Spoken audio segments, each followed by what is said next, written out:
வடக்கு கிழக்கிலே வாழுகின்ற தமிழ் மக்களுடைய காணிகள் பலது இப்பொழுதும் இராணுவ முகாம்களாக இருக்கின்றது. இராணுவத்தினுடைய வசம்தான் பெரும்பாலான காணி துண்டுகள் இருக்கின்றன.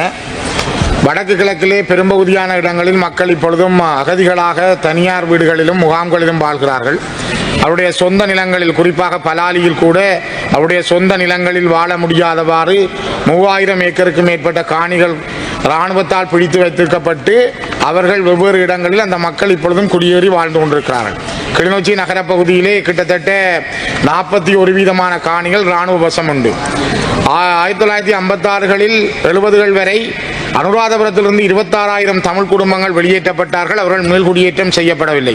இவ்வாறு காணிகள், சொந்த காணிகளை விட்டு, தங்களுடைய நிலங்களை விட்டு அகதிகளாகவும் முகாம்களிலும் மக்கள் வாழுகின்ற இந்த காலகட்டத்திலே நான் கமத்தொழில், கால்நடை வளங்கள், காணி மற்றும் நீர்ப்பாசன அமைச்சர் கௌரவ KD லால்காந்த அவர்களை கேட்பதற்காக, ஒன்று, வடக்கு கிழக்கு மாகாணங்களில் உள்ள தமிழர்களின் பூர்வீக நிலங்களை சுவீகரிப்பதற்காக 2025 3 28 24 30 இலக்க வர்த்தமானி முன்னறிவித்தல் வெளியிடப்பட்டுள்ளதை அமைச்சர் அறிவாரா?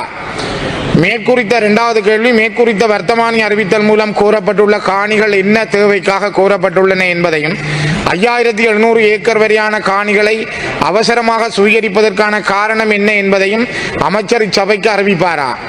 மூன்றாவது, வடக்கு கிழக்கு மாகாணங்களில் நீண்டகாலம் நடைபெற்ற யுத்தம் காரணமாக மக்கள் இடம்பெயர்ந்து உள்நாட்டிலும் வெளிநாடுகளிலும் உறவினர் நண்பர்களின் வீடுகளிலும் வாழும்போது அவர்களது காணிகளை விடுவிக்க நடவடிக்கை எடுக்காமல் மக்களின் காணிகளை சுவீகரிக்கும் இந்த வர்த்தமானி அறிவித்தலின் உள்நோக்கம் என்ன என்பதை அமைச்சர் அறிவிப்பாரா?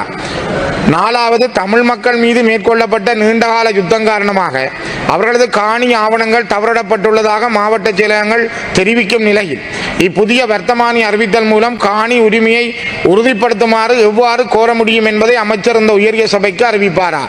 ஆகவே கௌரவ சபாநாயகர் அவர்களே, இது ஒரு மிக முக்கியமான ஒரு காலகட்டத்தில் இந்த காணி சம்பந்தமான இந்த விடயத்திற்கான இப்பொழுது வர்த்தமானி மூலம் யாழ்ப்பாண மாவட்டத்தில் கூடுதலான காணிகளும், கிளிநொச்சி, மன்னார், வவுனியா, முல்லைத்தீவு மாவட்டங்களிலும் காணியை சுவீகரிப்பதற்கான வர்த்தமானி அறிவித்தல் வெளிவந்திருக்கிறது.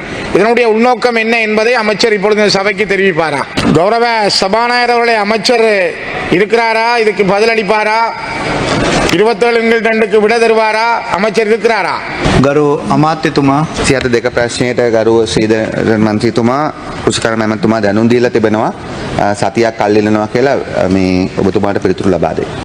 வீடியோ பார்க்குற எல்லாரும் லைக் பண்ணுங்க, ஷேர் பண்ணுங்க, மறக்காம சப்ஸ்கிரைப் பண்ணுங்க.